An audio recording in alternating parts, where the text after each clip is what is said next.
Robbie. So what's going down, man? Nothing, man. You know this thing starts the moment you walk into the living room. That's what's so lit. Is it? I didn't know, man. Started time ago, bro. That's why we're just so chilled. All right. We're so chilled. The food's gonna come through the window soon. I remember you saying you don't really want anything.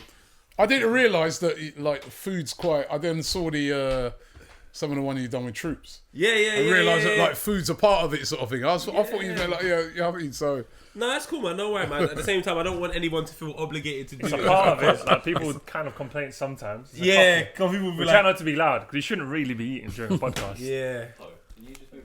No problem. I know you always do your things different still, man. Oh my god, yeah, always have, innit? We're so left. It's always, always people going right, we always go left. Yeah, 100%. Is everyone going over there? All right, Vuj, I've got this plan. We're gonna go this way again. Hopefully the money follows soon, bro. Teach us, Robbie. We need the money to follow soon, bro. How was that thing the other day in the Qatar? Doha? Yeah, that was interesting. Like Qatar, Yeah? very interesting. Yeah. Like, I might be going there. I was supposed to go there in a couple of weeks, but Is it's it? been postponed now. So Content or? yeah. So I think it might be back on something. I'm then going to rearrange it, but Obviously, there's been a few obviously. I saw some of your bits. controversies, So it didn't look that hot out there, though. Did It wasn't that hot. No, it wasn't. It wasn't that hot. But we always try to go to a place like as a football fan. We went to Russia as well. That had a lot of controversy around it. Yeah. And it was great. It was great. Russia was great. Russia was brilliant. Russia was brilliant. I remember when I was. I think Qatar World Cup will be very impressive. It'll be different. But I think the only thing is obviously what pissing everyone off is the fact that it interrupts the season. Yeah, winter. Because isn't it? It's going to be so. It'll be like it'll start around sort of December time in January. Then you got to come back and finish off the season, but. It's going to be weird, isn't it? But I just It's think going to be strange, but you got. I'm kind of the view that you do have to take if it's the World Cup. Take it somewhere else. It does have to go around the world, doesn't it? It's not round. It's not a World Cup, is it? Yeah, and I think It's never really been in those parts. Yeah, exactly. So if you're seriously saying that right, it's a World Cup. It has to go everywhere, isn't it? He's been to Africa. It's been to America. It's been Australia. It's always in Europe. Hasn't really been down them sides. So. Yeah. That's true. 'Cause I was thinking about that because obviously England were meant to get it. Who else was there? I think it was. I don't know if it was America was obviously going to get it after. yeah. I think it was America and England that lost the bid.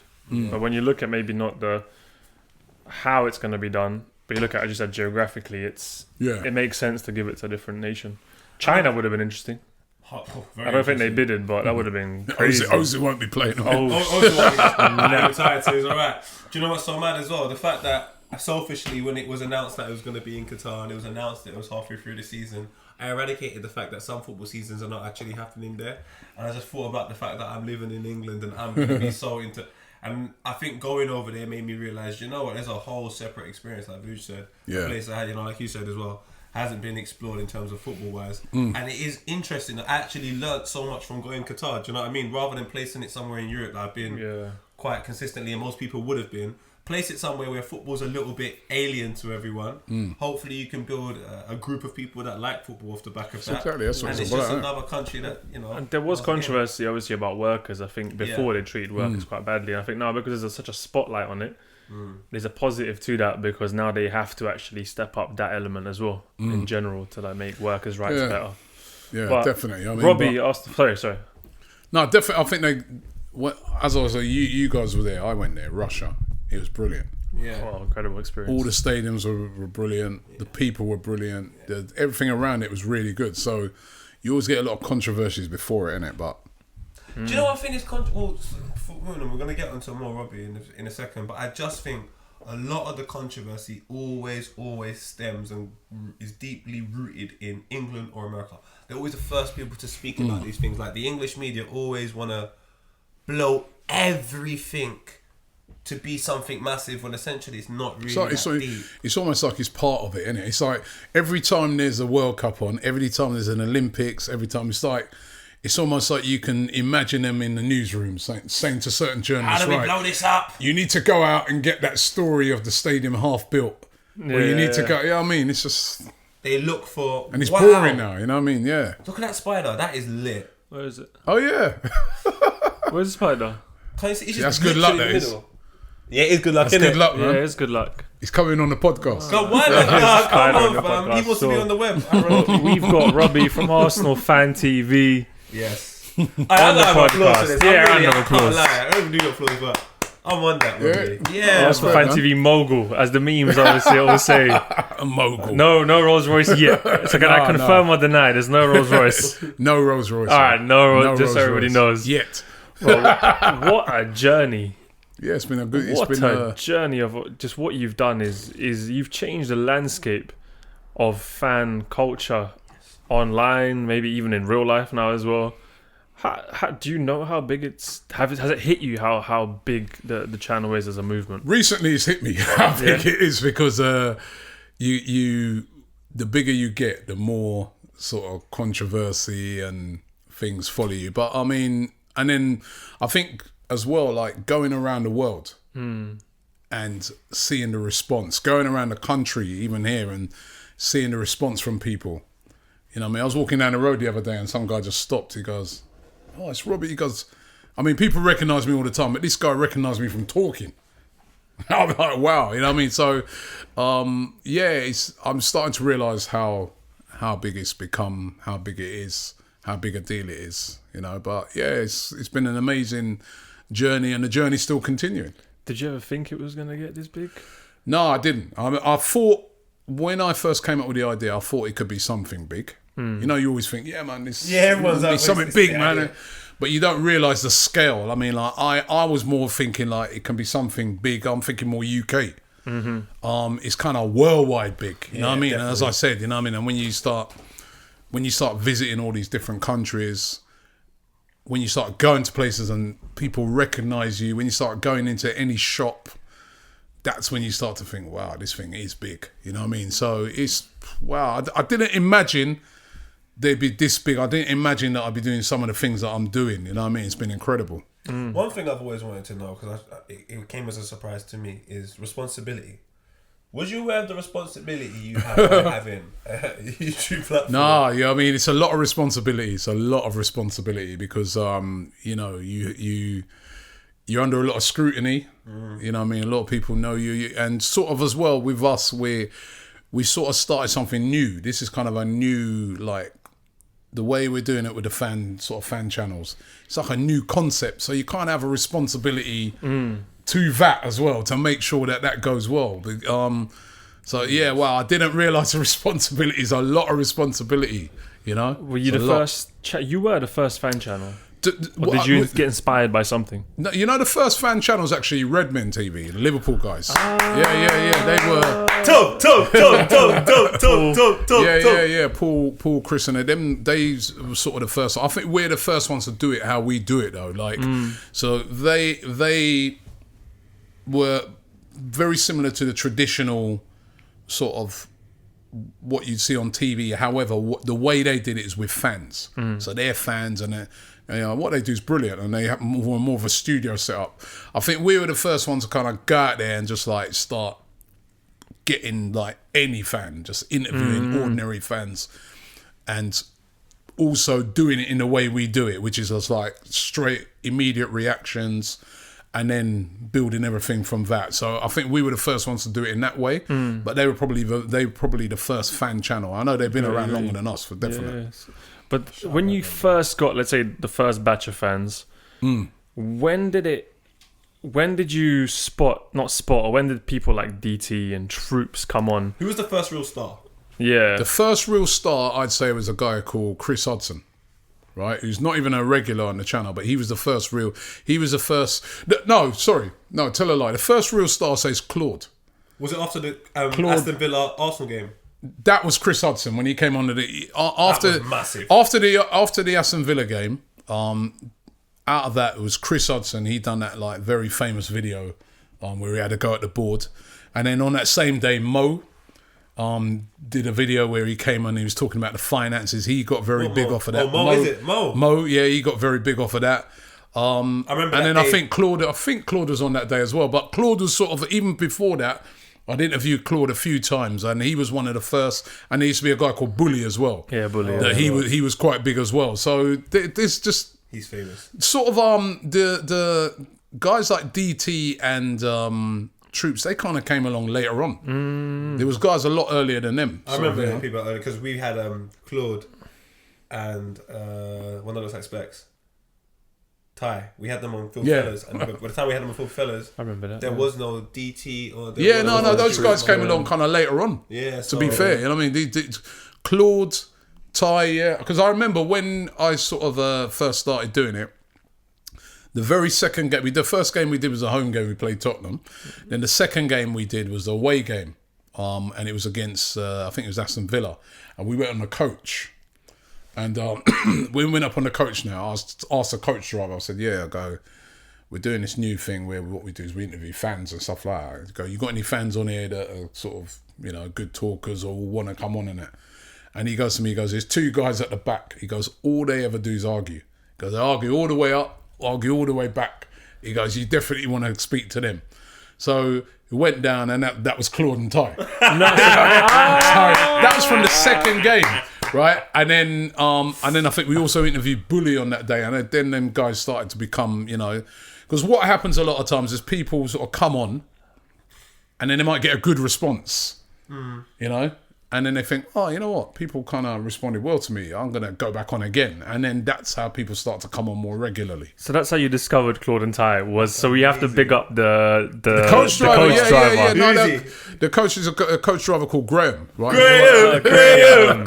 Who are still, we're still very friendly with us. He's a really good guy, and he pointed out them too, and he was spot on. And you had it from then on. When I went to the back of the coach, they were arguing as well. They were arguing. They are icons though. Claude and Ty, massive icons of the channel. Massive Arsenal fans. They are huge. You know what I mean? Right? So very dedicated. You know what? I want to kind of touch upon, because I want to condense down some of the journey into like some bullet point formats of some things that were really, really lit. Claude and Ty are iconic to Arsenal Fan TV. Massive personalities. Was it difficult this is when I say the responsibility situation, was it difficult when their personal issues were coming to light and it was kind of like marriaging with Arsenal Fan TV and everyone just sort of used you lot as the scapegoat like they do on so many like they always do. They always use Arsenal Fan TV as the scapegoat. How did you respond to that situation? That was really difficult. It was more Claude. He had like some mental health issues, which nowadays you can kind of, just a few years on now, we can kind of talk about that more openly because things have become more open. But at that time, I knew he was going through some issues, and we were getting a lot of stick, right? Because there's one particular thing that he did where we were then going for a lot of stick and people go, oh, you lot are exploiting him by interviewing him and this and that. And then I went to him and I said, you know what? I go, I think you need to kind of ease up from the interviews things for now. Because I go, you've got your kind of issues. I think you need to go and sort those out first, then return back. And I remember he was a bit gutted about that when I told him, but he said, all right, cool. And then after that, I spoke to somebody who like is involved in dealing with mental health. It was just a friend I was just talking to in general, and I was telling her about how people are getting on our case and how saying that we shouldn't be interviewing him and that. And she goes, and I said to her, I went to him and said that we can't interview him no more. And she goes, why'd you do that for? She goes, no, you don't do that. When people have got mental health issues, sometimes they have things that help them. So she goes, from what you're talking about this guy, football helps this guy. Talking on your outlet is probably one of the things he looks forward to doing. Now you're taking that away, you're making it worse for the guy. Did you? And she goes, and she also said to me, she goes, did you ask him? And I was like, you know what? I didn't ask him. I just like... Was that the pressure though? Or that was just the pressure? Yeah, and I was thinking to myself, that's kind of like because people have been getting on me. And I was like, you know what? Stuff these people, man. I've got to deal with the guy. I've got to ask him. So I went back to him and I said, listen, do you want to still keep coming on? Does it help? And when I spoke to him, he said, yes, it does. He said it helps. He said football. He was telling me in general that football in general helps him. And I remember he was even saying to me that he suffers more in the summer than he does when the football season's on. Oh my Lord. And I was like, look at that now. And I said, yeah, come back on. And I said, I remember I said to him, because it was kind of during the summer.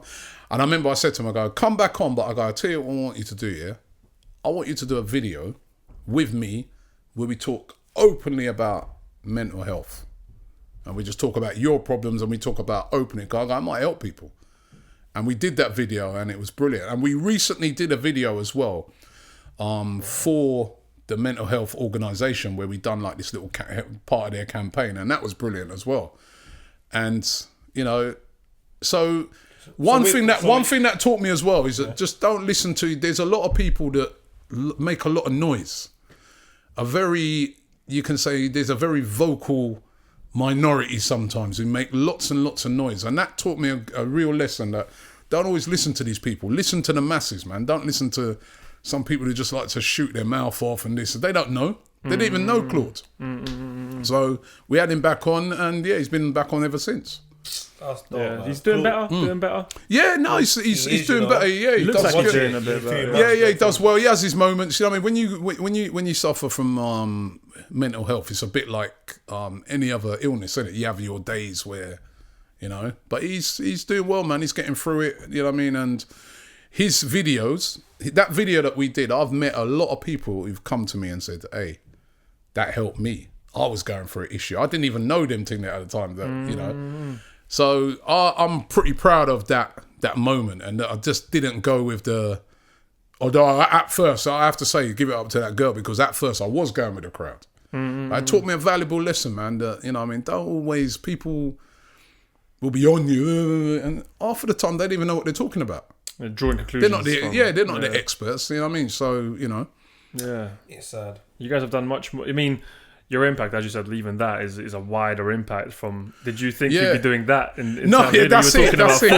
That's it. When you talk about Arsenal, and now you're here helping people mentally. And I know. You know what? It's crazy. You know what I mean? That's the thing. You're not even considering these sort of things. All you're thinking about is doing content around Arsenal, and then all these other things come into play, and all these other opportunities, and all these other things happen, and it is incredible. And I think, I'm sure you guys, it's the same with you guys when you were doing, you know, or you're still doing your thing, and all these other things, opportunities, issues, all these other things come into play that you're not expecting. But you know, it's amazing some of the things that have happened. Yeah, I mean, we can always go back to Arsenal Fan TV. Yeah, of course, because this is an interesting topic. Yeah, do you want to draw into something? I was just gonna say, it's interesting that what you said to him, because now I'm like, wow, so an ignorant consumer has an opinion on something that you have more information on. You then go with the consumer because you don't have enough. You have information, but you haven't even realised you have this information because you're actually around him. Is that? And there was a lot of things that when people were saying a lot of stuff. Yeah. I mean, a lot of things have come out since because he said it. Yeah. A lot of things have gone on behind the scenes where we were helping him. Yeah. But I never said nothing, because to me, it's not for me. That was a private matter. Yeah, and people I could see people like, yeah, dude, they're exploiting him, and I'm thinking, I'm reading some of these things, I'm thinking, if only you knew. But I was like, I ain't gonna say nothing because I was gonna touch on the fact that it's an ignorant consumer that seems to be projecting a lot of energy in this direction. How difficult is that to deal with? Because I've asked you about responsibility. Now it's about like just having to deal with that type of energy, because I think it's a minority. Life reminds me of a classroom. Our class had 30 students in it. 5 of them were bad, so we had a bad class. And it just eradicated the fact that 25 people were really, really, really cool. I begin to wonder, is that a similar... I mean, you would know more. You get all the analytics, you get the people, you know, messaging you, and you meet the people in real life. Is this whole thing blown out of proportion when it comes to Claude and little minuscule incidents with Arsenal Fan TV? Is it a minority that's speaking, and then it just seems like it's a lot of people? Yes, wow. It is. You know what I mean? I look at numbers now. I don't look at, you know, so I remember one time I went to a game, and all day long I was walking around, and people was coming up to me, yeah, Robbie, well done, man, I love what you do, respect, thing, taking pictures, this, that, all day. Then right at the end of the day, right, some guy come up to me and go, you fucking prick, and I was vexed. I was thinking, who's this guy talking to? And then something in my head said to myself, hold on. All day long, positive, yeah. People have been coming up to you, been bigging you up, been saying well done, this, and I go, and now you're gonna make one guy ruin your day. Don't let 5 minutes. And that's when I just said to myself, ignore it. And that's why I've started to learn to ignore these things. It's difficult because, you know what I mean, where I'm from. You know what I mean? And now I've grown up, man. You know, that's the last thing you do. You don't ignore things like that. You're like, yo, bro, yo. And sometimes some people, the way, with recent incidents we've had, some people think I honestly look on it sometimes and think, people think you're some sort of soft touch or something. They're cancelled. Right? Is that your food? We're soft. You couldn't find us. That was him right there that drove past. Oh, did I say way outside? Did you say way outside? Sorry, Rob. You should have done. I'm so sorry. But yeah, I mean, I don't. I don't make them things bother my energy, man. I really don't. Yeah. So we got to sort this food out. What happens if you reorder? This has never happened to me. Do you know what? Yeah, I was like, I think there's someone outside. But you didn't knock, did he? No, but it depends. Did you put for him to knock? Did you say Probably phone me, like I usually do? He's a Tottenham fan. He rode off. He should have just phoned you. You know what I'm saying? He's a Tottenham fan. He sued Robbie. He rode off. Said, "No, stuff that." You guys carry on. Sorry. Just want to know he was going to get the food. Sorry, as you were saying, Robbie. Yeah. So honestly, I ignore it, man. I ignore it. Them negative energies now are just like. It's one of them situations where you can't let 5 minutes ruin 24 hours. There are so many good things that happen in a day, and to let a little incident ruin it is a bit upsetting. But in the same breath, you're a human being, and I think personally, what you're doing is a massive, massive thing. Not just for Arsenal Football Club, but for football in general. It's it's almost like an unheard voice who finally gets the opportunity to say things. And one thing I don't think people are taking into consideration is the fact that if a group of people have been neglected within football, and I think football is primarily here to benefit middle and upper class, and then here come the working class individuals who have something to say, it's almost like they find the worst example of that to be the spokesperson for everything. So like, for example, when DMX was going through a bit, they went and found the worst picture of DMX and put it up, and it was like, what do you think of DMX is terrible, and that picture will make you go, yeah, he is, look at the picture. And with Arsenal Fan TV, one thing I mentioned, because I'm actually fighting battles with Arsenal Fan TV, like I'm there, and one thing I say to people is, you say all of these things, but you just look like headlines. Like you will go and say, look what DT said, but I'm like, but Arsenal uploaded about 10 videos. Well, that's it. They uploaded 10 videos. You've chosen to watch one, and then you've created a narrative of one video out of 10. Look how Troops speaks. Have you seen Troops' transformation in the last 6 to 10 months? Yeah. It is incredible. We should be celebrating that. Not talking about the way Troops used to talk when he first came on. When he first came on, I imagine he was excited. It was all new. It was all fresh. Troops has matured so much. It's an inspiration. I honestly believe it is a minority of people that are quite annoying. Listen, and we have so many myths, right? So that's one of them. It's like, it's just you. I saw a guy the other day go, Robbie, it's the same people, it's the same two people you interview every week, right? Now, at the Chelsea game, right, a couple of days ago, yesterday, right, I interviewed 24 fans. Wow. 24. But no doubt they're the same people. They'll say, and that's every game, every home game we interview probably about 20 fans. Away games, of course, people shoot off a bit quicker. We probably do about 15 every game. Yeah. And then we have other videos uploaded that come from fans abroad, right? And I think on our platform, we're the only platform, right, that gives so many people a chance to have their say. You know what I mean? And so when people used to say that to me at first, I used to be like trying to show them and prove to them. And I'm like, you know what, actually, I ain't proving nothing. Nothing anymore. If you go and you watch what we do, I asked this guy the other day who said it, I said, do you watch our stuff? He goes, not really, mate. I just see when anyone's pot. I say, well, you know what? Why don't you try watching our platform? You'll see. And not only that, the way in which it's broken down is, you ain't got to watch those guys. If you don't like DT, you don't like Troops, you don't have to watch them. There's others you can watch. Just when you get to those ones, don't watch them, or you don't click on those ones. Only watch, only watch the ones you want to watch. Yeah, I mean, I go on the channel sometimes and see that there are obviously other people. There's so much options. And then naturally, I think if you're on YouTube, you're going to be drawn to entertainment. And if there are people which are more entertaining and have a different type of personality which is attractive to the viewer, I am going to be drawn to the Troops or the DT. I think that's just human nature, and also but then you can't then as some of these people do start accuse, start accusing us of only featuring 2 people because it's ridiculous. And when I start to hear these things, I'm just like, I can't be bothered sometimes because if you're not looking, and this is not just coming from, this is coming from people like, I was even on the radio the other day and they were trying to come with that. Well, it's the same old, it's the same 2 people. I was thinking, hold on your station. Right, it's the same people on here as well, right? So and we, it's just simply not true. Yeah. So, I think we should just be honest as humans, though, because I was very much like this, and I imagine a lot of people are. Similar to what you said previously, we are, I think, all guilty of letting 5 minutes ruin 24 hours. Yeah. I've seen people look through comments and then be attached to a negative comment, and it's like me and Vuj were discussing it today, I think, or even yesterday, and we just said half the people that are going to say bad things about you, they were never going to like you in the first place. Yeah. Half of the people that are going to try and cancel you, they were just waiting for any opportunity to try and do something bad. They're not people that love what you do. So I don't even understand the concept of trying to convince that person that you're not the person that you are. Because you was never going to like me. So I'm not. You have to, because I think my policy is this: if every single person is saying to you, then you need to look into that. You need to look into that. But then why did you... If there's a little minority of people, you have to deal with what the masses are saying. If the masses are enjoying your content, the masses are enjoying what you're doing, you just stick with what you're doing. And you're going to get haters, man. That's the problem.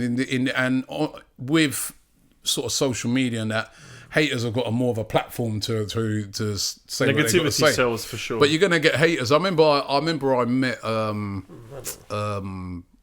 Levi Roots, the guy who does that reggae sauce. I met him, I was doing an interview with him, and he was saying to me, he said to me afterwards, he goes, I never realised this AFTV thing's yours. He goes, I thought it was like to do with a club. I said, no, it's our thing, man. And he's going, oh, well done, man. He's going, it's brilliant what you've done.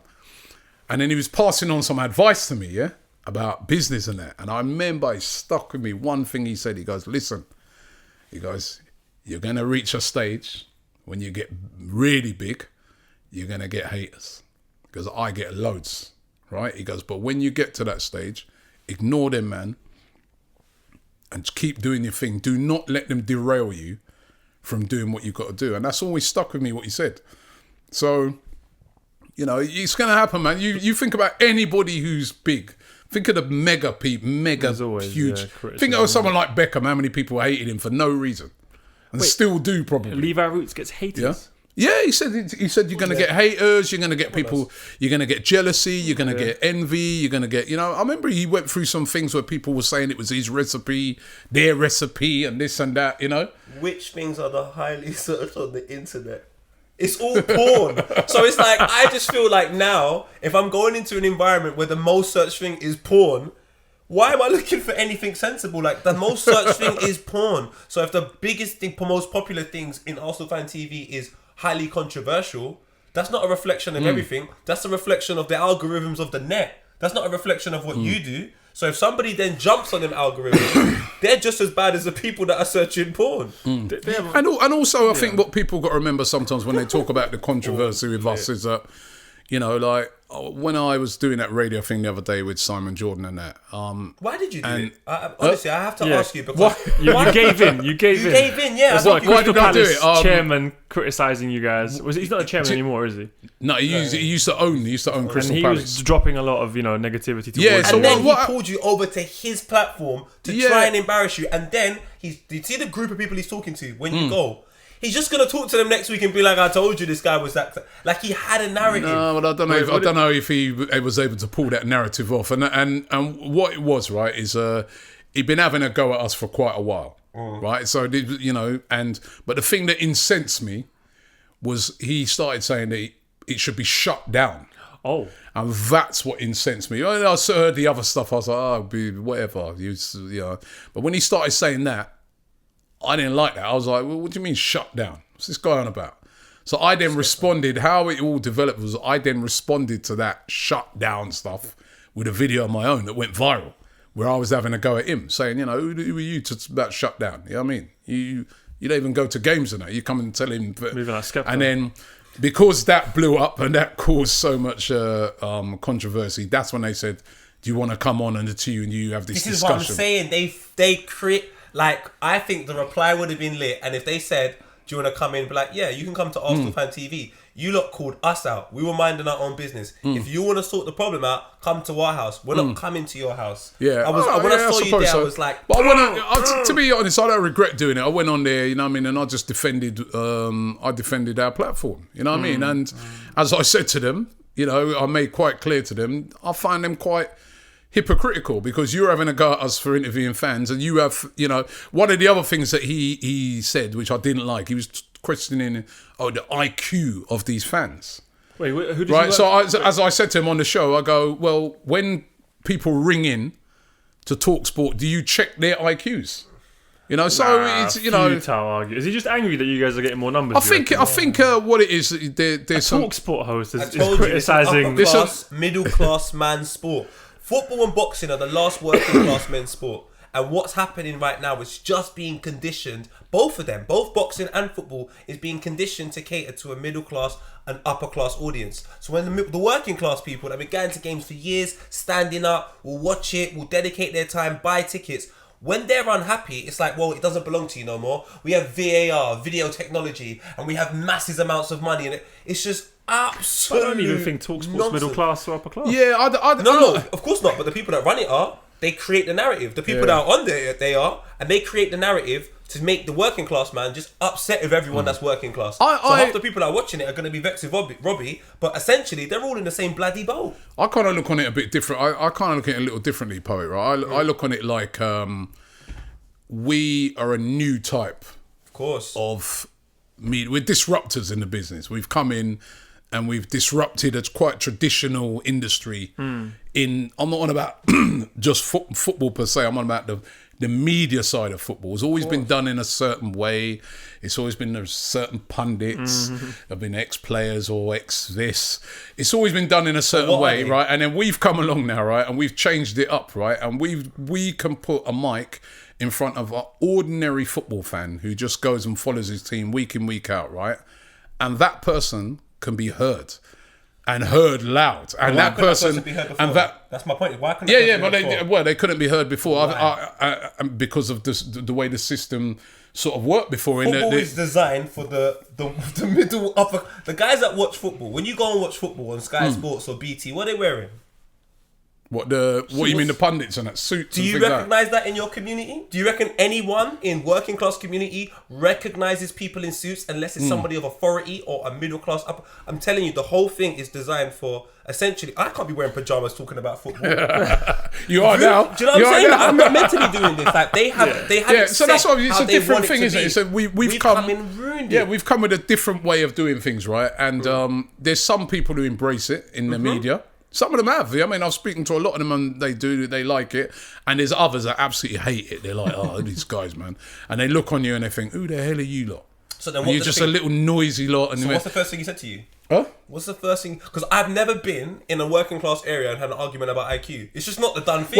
Well, that told you a lot. That told you a lot, to be questioning the IQ of people who came on. And that's one of the first things I asked them about. I'm like, how can you question the IQ of this? Because you're on a station as well that does a similar thing. You know what I mean?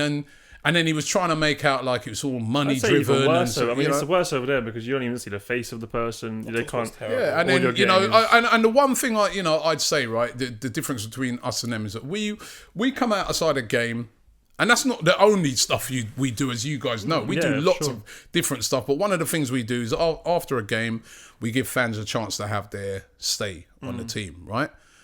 And listen, we're not on the pitch. We don't cause the result. Whatever the result is, we just give an honest platform to. So what you find is you have a great win, fans will be, if you've lost and it's a bad loss, fans will reflect that. That's all we do. We don't do like they do, which is call us now if Pellegrini should be sacked. Because, come on, surely West Ham fans. We don't do that. We just come out. Talk to Simon Jordan. We just literally come out. We just literally come outside. No, but I wanted to point that out. I wanted to point out. You need to talk to the owner of TalkSport because you're the owner of Arsenal Fan TV. No, but so you can't speak to somebody that's working up. The reason why I spoke to him is because what he said. Yeah, but he's been given that platform because he's getting at you for things that other people have said. You're a mediator on Arsenal Fan TV. You don't say half the things that are being said. So you need to go and talk talk to somebody at TalkSport that has the same responsibility as you at Arsenal Fan TV. Not because if he wants to talk to somebody like that, he should go and talk to Troops. He should go and talk to DT. Why is he talking to somebody like you? You're actually a really nice guy. Yeah, you're the last person that deserves that. I never gauged and I never thought you were exploiting anyone. Never. I think anybody that just watches online content and even knows a bit more would. I think anybody who watches it knows, right? So, as I said, you know, I mean, that's what I said on the show as well. How can you make sweeping judgments on things that you don't watch? He admitted he don't watch it. How you can't? So the whole thing for me, I was defending what we do, and I think I defended it well, even though it was very hard to get a word in because the two of them were talking over me all the time. You should have defended it in your own home. But yeah, you know, what I mean, you could say that. I could have just not have gone on there and defended, but you know, I don't regret going on there. You know what I mean? And you know what I mean? I said I'm a man. I'll defend like as you say, we defend my thing. You know what I mean? I'll defend my thing. You know what I mean? Publicity is bad publicity as well. Yeah, you know. So you know what I mean? I went on and defended it. So I'm proud of what we do, man. You know what I mean? It's not perfect. In anything you do, when you're especially when you're creating something new, it's never going to be perfect. And you learn everything we've done. We've learned as we've gone along because there was never a blueprint. And that's a great way to learn as well, by the way. I still don't know what we're doing. But you know what I mean? 8 years on, people are like, "Vuj, what do you do?" I'm like, I don't know anymore. But there was no blueprint, and that's why I love your guys. I love you guys. Even the style of how you do your things, because not a convention. You do it your way. Yeah, exactly. And that's why you guys have lasted so long, and that's why people love what you do, because it's unique. You've come up with your own style of doing things, and it's your style, and it's unique. Thank you. Right, and you guys, I couldn't pull off sitting in pajamas and doing anything, right? But they look like Batty Riders now, right? So you guys have got your own style. Even when I speak to people all the time, when they're asking me advice about YouTube, how do you get onto YouTube? How do you do social media? And I always say to them, try and have your own style. USP, right? Right? Yeah. Don't just copy every single. You know, obviously there's certain things you're going to copy, but try and bring something. It's got to be something. Yeah, you got to bring something, man. It can't just be another Poet and Vuj. Because if it is, then I'll just watch YouTube. But what's then the point in people watching are asking you? This is why I say I love YouTube. It's just like a war zone full of like loads of things happening. YouTube's changed the game, hasn't it? Amazing, crazy. Great platform. Many changes have been because YouTube and again, this is what I say to people as well. I go, it's changed the game because it's allowed people like me and you guys to have a platform to have our say, right? Without even, you know, even something like doing live videos. I mean, once upon a time, that would have cost hundreds of thousands of pounds. You'd have to set up there'd have to be an outside broadcast van outside and cables running everywhere. Now you can just turn your phone on and do a live video to the world. So it's changed the game and it's a fantastic platform, you know. And I think the older generation don't actually understand it. And I think there needs to be an acceptance that I might not like this or I might not understand it and just walk away from it. I think everyone's weird because they're obsessed with pain. Like Simon Jordan will cuss Arsenal Fan TV but continue to watch it. That's putting yourself He through doesn't even watch it. I think he's probably just seeing snippets and but he's made his mind up ignorantly. But imagine this. I reckon he goes on Twitter. On him. Yes. We're in changing times. We are. And some people don't. Some people can't accept it. I look at my kids here. I've got my two youngest kids, right? 12 and 10. Right? Oh wow! They never watch TV. Never. Yeah. They're always either on YouTube, TikTok. That's what they do, right? Now me, I learn off of them. I watch their patterns. You know what I mean? I learn off of what they're doing. I don't just look and say, "You boy, what TikTok rubbish or this, that." And I remember when I first came onto YouTube, right? And I started seeing people like KSI and all these guys. And I looked at what they did. I was like, how the hell can people watch people playing games? This is foolishness, man. What kind of joke thing is this? But then I started looking at the guy's numbers and that, and I was thinking, hold on. I'm there saying it's foolishness. Maybe I'm the fool. You're not the this fool. Guy's doing something right here, man. There's something this guy's doing. So I started to look deeper into what the guy's doing, and I started to realise that actually, you know what, apart from the games he's playing, this guy's a real personality. This guy's a genius, man. The way he's coming up with what he does, it may not be my thing, but this guy is a genius. I need to look and learn off of these people. I started to study up more of these guys, and that's how you learn. But when you just look on it and say, oh, that's rubbish, turn that off, but But Robbie, And then you just, that's what happens. That's what happens to us. I don't think there's anything even wrong with that. No, there's nothing wrong with that if you just turn it off and just say, that's rubbish, that's not for me, and I don't watch it. But if you just turn it off and you say, that's rubbish, I'm not having it, don't want that, that's crap, think, right? No, and then, that's it, I'm getting my laptop. Yeah, and then you're a person now, and then you think, I hate you! Then, now you just add to that the fact, yeah. Now add to the fact that you're trying to convince that person, no, like me. No, add to the fact that you're in the media, and you're not embracing these things that are going on. So what are you gonna do? What are you gonna do now when those kids that are 10 and less than that only don't watch TV? If you don't start adapting your stuff to them, you've lost them. Yeah, I mean, I think we can see, and perhaps we've been part of that journey in football and media, yourself as well. We can kind of see the BTs, the Skies. So, maybe it's starting this to year change now. they've changed. It's starting to adapt now. They've got their social Saturday show. Yeah. In general, how they the highlights are on straight away. Yeah, and they've got players talking more openly. Yeah, social Saturday's got everyone from Filthy Fellas. You have Neville, speak about racism recently on TV, which before was you don't really speak about and you keep your mouth shut. That's why on the program they said the Sky's presenter. He was like, well, this does not represent the views of this. But the producer when is in his ear, isn't it? This is not the views of Sky. Please. But then what happened afterwards? What are the views of Sky?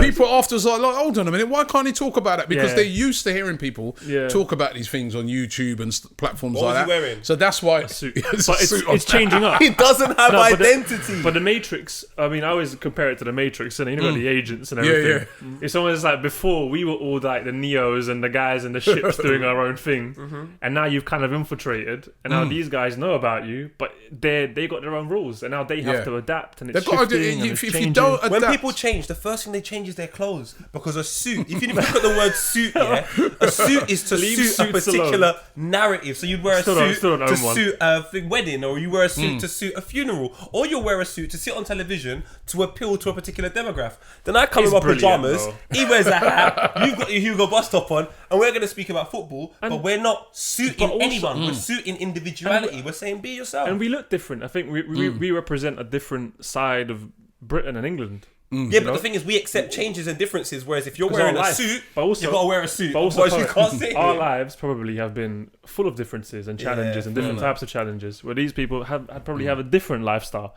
but which maybe didn't have so many. The other thing as well, what I always say about football, right, is that the one thing I absolutely love about football, right, is that you can go to Arsenal, you can go to, I know you're a Liverpool fan, you can go to Liverpool. And there's so many different, there's black, there's white, there's women, there's straight, there's gay, there's people that are rich, there's people that ain't got much money, there's everybody, and they're all brought together by one common thing, is they love that football club and they want that club to win. And the game. Right? And that whole game, right? And that's what makes it unique. And that's why I think platforms like us are successful, because we reflect that. We'll have anybody on. I don't care if you're whatever. You got something to say about Arsenal, you come out the game, talk. Yeah. Here's the mic, you can talk. I think certain in the past, other platforms, even some of the other websites and all that, it's sort of like, if you're not part of their clique, sort of like, Told you, football is... it's elitist. It's like a working class men's club. Football media and the institutions are very elitist. Yeah, that's what I say. Is the institutions around. But institutions everywhere are elitist. Yeah. And as you said, we've made enough noise. You've made enough. People make enough noise, and you do your own thing. You create your own life in your own world that you don't even need to bother about that world almost. But then they start changing and adapting to the changes they're seeing, because the people are here, really. Yeah. But then I'm a prick and a cunt, because I'll go in the box and all of that stuff as well. So essentially, I'm part of the problem. Like, I don't know. We all live in this world. I don't think I should go to the boxes no more. I'm thinking about it. I can't like the food in the boxes is great. I'm not going to say no. It is. But you know what? I go for the food. You know what? But it's that elite situation. But the food's I don't like it. No, I think you're... I want to go to away games. You're being too harsh on yourself there. I think you're getting it a bit wrong there, because for me personally, that person, I used to think like that. Yeah. But I actually think that person in the box, he's an Arsenal fan, right? So if you're talking about Arsenal, that guy's in his box. He's an Arsenal fan. He's just got a lot of money, and he wants to watch the game in a box.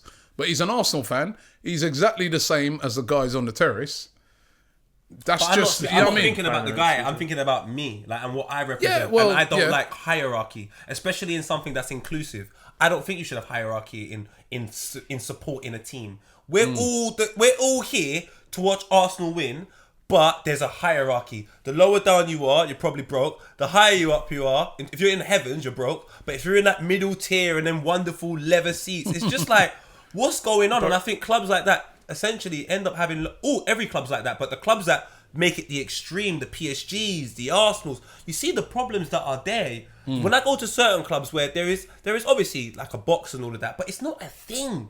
Like if you're sitting down in, like at Liverpool, I've gone to Liverpool one time, I don't think anyone cares about where you sit. They're just all happy to be in Anfield. Yeah, no one cares. Whereas when you go to an Arsenal game, there's almost like this, like, yeah, I'm sitting in the middle part and we're getting free alcohol. And it's just all absolute trash. And I think it kind of adds to the problems where you will get with Arsenal Fan TV, because there is a hierarchy. It is the guys in suits saying, no, we're meant to talk about football, not you. What do you know? What's your IQ? You ever owned a football club before? Believe you said All IQ. of those types of things make me go like, what the hell has that got to do with loving something and showing it love? Yeah, there's no IQ that comes into that. I mean, like, don't be harsh on yourself for going to a box. Like, if you go into the box here and there, it's not a big deal. I'm saying you're having a bit of food. I know, but I would like there to be a box in every ground where they find 10 of the most dedicated and loyal fans, and you bring them there and you let them have a good time. You give them some bloody food and all that. That's a good idea. That would be lit. Then I would be But more in general, how comfortable. clubs are run, you know, Arsenal's had a lot of criticism about how it's run. You guys even spoke up a lot about that, and that maybe wouldn't have been heard before. But even it allows the voice to be heard. To criticise the hierarchies. Arsenal is the most expensive season ticket are a business, in the man. Premier League, right? and this is what makes me laugh sometimes. What makes me laugh sometimes is that, right? We were today just looking back over the decade for Arsenal. Which has been a very unsuccesssul decade when you look at the size of Arsenal's club. We moved to a new stadium. We've won, I think it's 3 FA Cups. We've got nowhere near winning the league. We haven't won, nowhere near winning the Champions League, and we're paying the most expensive season ticket in Europe, right? So when a fan now then complains and people start like, you know, on radio shows and that start saying, oh, they should be quiet. But they ain't got it's the most expensive ticket. We want to see something given back on the pitch. We want to see some success. Yeah. We want to see investment in players and stuff like that. So that's why fans get angry. If you go to all these things are in context, you know, because if you go to a team that's, I don't know, in League 2, right, that gets 3,000, 4,000 fans a week. You speak to those fans, they ain't expecting to win no league. No.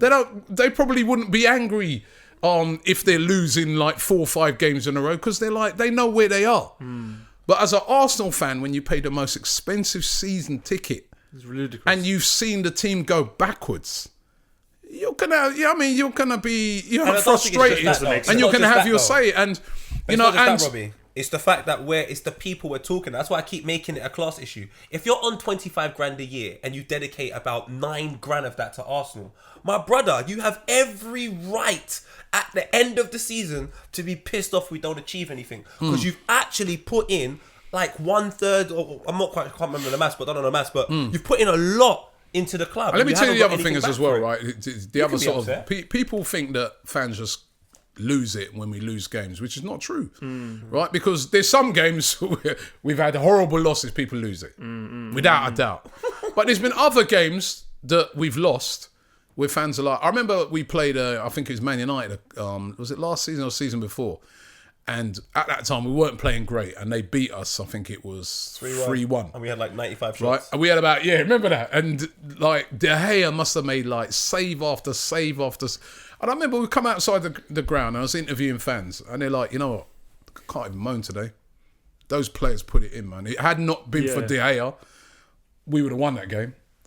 We can't, there's nothing to moan about. I can't, even the game against Chelsea, you guys, Bernd Leno made a big mistake, in the game.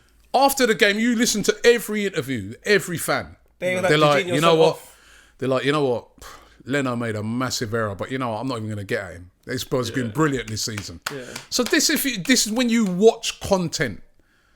these fans are not idiots. These are not people who just want to come on and just have a explode to get views. These guys, when they come out, they feel what's happened. And they're coming out and they're talking about what they've seen. But if they go into their game and they see no effort, they're fuming. And you lose, it doesn't matter what team it is, even the team down in League 2, those fans will be fuming because they'll be like, yo, no effort. Yeah, what's the They point? didn't show no fight. They didn't care. That's a fan wants to see. A fan wants to see that you care, even when you're down there and you're struggling. I've spoken to some players before, and I've said to them, I go, even things like body language is important for fans, because I think that's why Özil sometimes gets a lot of criticism, because his body language can be kind of, and you'll be like, look at him. You know what I mean? And then again, right? that's cultural differences that no one accepts. I just look on it and say that what fans want to see, especially English football fans, we want to see effort. I think football fans everywhere. There's context to the context. Basically, what you're saying. I think, you have to care. I think when a player, even for me, if you're not at least running, which what you're minimum paid to do is go for a run, then why are you here? Yeah. But I'm surprised that Arsenal never boycotted. You know, when the Scousers boycotted, the cop walked out. Yeah, I remember when they done that. The ticket prices weren't risen. I was personally watching you guys being frustrated, thinking if I was in your I think you potentially had the power to call for a boycott, and you probably would have had a decent amount of people. Are you not understanding what I'm saying? What? This is a middle class, upper class sport. He's really on that conspiracy, isn't he? It's not a conspiracy, it's the truth. That's why they're not boycotting, because it's expensive for the people that are complaining. But Simon Jordan I doubt he's had an expensive season ticket. I think, you know what? I think boycotts, and I really respected them Liverpool fans when they did that, and they got a change for it as well. Of course. Right? But I don't know. I think with Arsenal fans, they've tried to do boycotts before. I remember the guys from the Black Scarf movement and that. They tried to do boycotts, but it's just like, I don't know. It's just one of them clubs where people still want to go. If you boycott it, somebody will take your ticket. Tourists, I know it's because it's in London, and there's a lot of people that are always wanting to go and watch Arsenal. So. It's not about football. It's Arsenal, you have to understand, honestly, and this is the reasons why I don't even get frustrated. When I see you lot angry, I'm like, that's really sad. I have to be honest with you. It's just a nice day out, man. It's a really good day out. Nice stadium. It ate me recently. No, but it's not. But it is though. When we lost, if I went to that game, I would have had a good time. No, that was a good game. You guys have improved. The Chelsea game, the Chelsea game. Even other games, because there's some games saying they haven't been a good day out. They've been terrible. You lot are too invested in the situation. I am very. Do you know what? That's beneficial to you. I am very invested in it. No, but you can be invested. You know, football fans are very invested in it, and you wanna. AFTV's helped me a lot. I used to be terrible. I used to be like, when we lost the game, man, I go, I don't even want to see no football. No one even bother to talk to me about football. Same. No match of the day. No nothing. I don't want to see nothing. Even when I go into the work on Monday, radio's turned off. I get into work. I never even want to talk to no one about football. You know what I mean? But now, I don't know, I find that because I'm talking to other people and they're sharing my pain, and we're all talking about the common thing, I kind of get over it a bit quicker than what I used to. But I used to be terrible, man. I used to be terrible, man, because, you know, I am very emotionally invested. And that's where they have football fans, isn't it? Because football fans are emotionally invested in your team. That's why they can raise up ticket prices. That's why they can... You know, these 3-4 kits a year and stuff like that. That's why they can do it. Yeah, I mean, I get that. I mean, do you understand where I'm coming from, bro? Actually, I do think what you're saying now is like Red Star raised their Champions League group stage tickets, nearly doubled it from last season. Was the first year they qualified. Yeah. This year was the second in a row, and it was empty stands because it's too expensive. Wow. So basically, and I've been there. I'll tell you what, man. That's probably one of the best atmospheres I've ever seen. It's unbelievable. Outpriced. But could you reckon Simon Jordan could have gone to that game? Yeah. There we go. No, I mean, like, even for me, it was expensive. I went, but I said to myself, I probably wouldn't, if it was the same price again, I wouldn't go, because straight away when you get in, different atmosphere. Still loud, but it's so strange how a ticket price change, even in such a ground as Red Star, it can affect atmosphere. You know where you see the difference, like when you go to Germany. Like I remember a few years ago, we went to Borussia Dortmund, and it wasn't Arsenal weren't playing. We just went there because we were doing this video where we want to talk about atmosphere at grounds. So I got a friend who's a Dortmund season ticket holder, and we went on that yellow wall, and it was unbelievable. It's crazy. And what I noticed there, they got in Germany, you got a lot of younger fans. They got older fans as well, and they all get involved, but they're fans as well. It's because of the ticket prices, so the youngsters can come in. I think one of the big problems with football in the Premier League, again, this is a problem that's brewing up, that if the Premier League and these owners don't get hold of it, it's going to come back to bite them and say probably about the next 10 years, right? It's too expensive for youngsters. They can't go, right? Especially, and then also, even away games. Youngsters can't go to away games because people like me who've been going to games forever have got all the, all the points and that, so we can go. So a regular fan, it's really difficult if you support a team like Arsenal, Liverpool, Man United, any of those sort of teams, to go to an away game as well, because you're just never going to get the points to go to a lot of those games. So what's happening with those youngsters now is that they're consuming their football differently, which is they watch it on TV, they watch it on tablets, FIFA, they communicate with their friends on, and I just feel that modern football at the moment are not making it accessible for those people. And when those kids who are, I don't know, let's call it 16, in 10 years' time when they're 26, and people like me have moved on maybe and are too old to go football or whatever, and you want them, they might not go because they'll be like, I've never really been football. Football's not, I've always consumed it in this way. Mm-mm. So I ain't going to go. And I think that they need to do something to start getting youngsters into football. They're not going to. Do you know why? The greed at the moment, but if they don't do it, Poet, later on it's going to be a big problem. And I think that's the difference. When you go abroad, when you go to a Red Star Belgrade, anyone can go. Anyone can go in. Until what you just said about them doubling the prices. But people, it's affordable.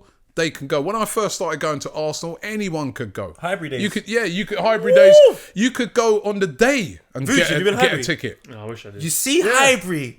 This is the reason why I'm saying what I'm saying. You see, hybrid. It was mental. There was no hierarchy. It didn't matter where you were sitting. Strangers would grab you. I was there.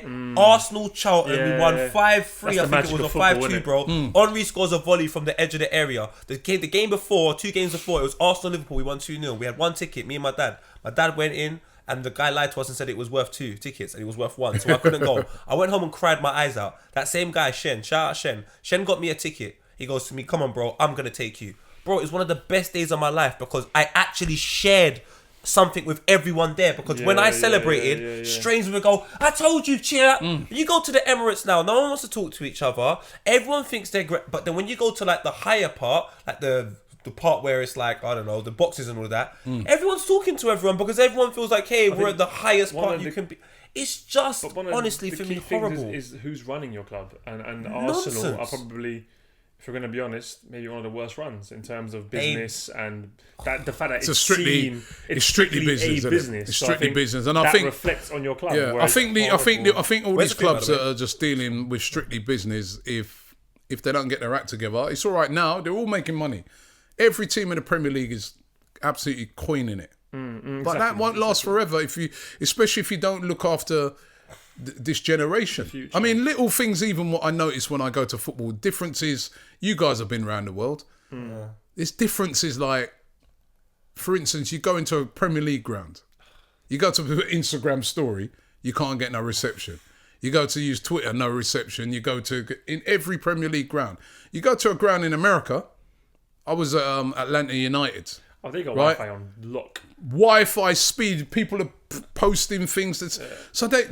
Even things like that attracting younger fans. If a younger fan goes to a game, so what is this? They're not used to that. You know what I mean? Right. So there's a lot of things. I think if they don't get their act together, they're storing up problems for later on. At the moment, it's brilliant. Yeah, because even I see over this Christmas period, how many games has there been? Where do they expect people to get all the money from?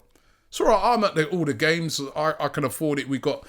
AFTV, we do what we do, but how can people afford it? The other day, at Bournemouth, Arsenal away to Bournemouth on Boxing Day. There's no trains. How are people supposed to get there? How people could afford to get to these places. It used to be back in the day, when I was a kid, Boxing Day was always a local derby. We'd be playing Tottenham or we'd be playing, Chelsea or whatever, right? Now, Everton would play Liverpool. That's why they used to have them songs. We will sing forevermore because of Boxing Day. Remember that always used to be like that rival song. Where, because Boxing Day when you used to have but now, Boxing Day you could be playing Newcastle. You can watch Premier League. And they don't care if you can't Just to get put it there. into context, you can watch Premier League on BBC One, Sky Sports, BT and Amazon Prime. If you don't understand, football is no longer for the working class man. Bein Sports. Bein Sports. All of these problems that we have. I got a little link of being now, have you? That little trip to Doha, yeah? I'm telling you. There's various streams. It's not for us. So when people get upset, it's just there's no point trying to convince them anything. But I think we need to be getting into the authorities to say that, they need to.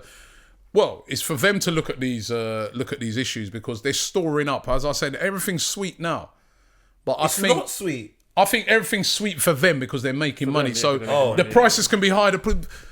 Anfield will still be packed. The Emirates will still be packed. Chelsea will still be packed. But in years to come, will it be? Yeah, because Brexit's happened, Windrush. They're just going to make London mad middle class, mad upper class, and football's going to be lit for Arsenal fans. And if you're too broke to be in London, you won't be able to go to the games anyway. That's a problem in the Prem and in general. Maybe I'd say Western football is that they've killed atmosphere completely. In the Prem, I don't really like going Prem games. I do for the football, but they've kind of killed atmosphere. There's too much health and safety. Like you saw in Belgrade, you can have a cigarette. You can do whatever the hell you want in there. Yeah. You can swear at the referee, you can threaten to kill his mum, and no one's going to care because they know that this is frustrations of, not really going to kill the referee's mum.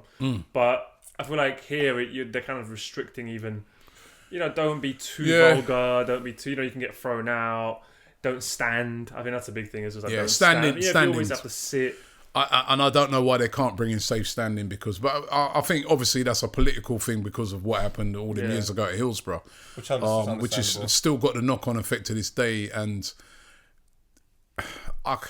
it's a sensitive one because those people from Hillsborough never had justice. Right. And if maybe if they'd have treated those people right and given them justice, maybe we could have moved on from that now that we could convince those people that safe standing is something that can work. But because they've never had justice, even to this, I saw the other day that the police guy who was in charge of it got off. How can you? I think that everybody knows safe standing can work, but you got to convince those people who lost their loved ones first, and it's too sensitive. So that's fair enough. And until that happens, but safe standing would be great because and the atmosphere.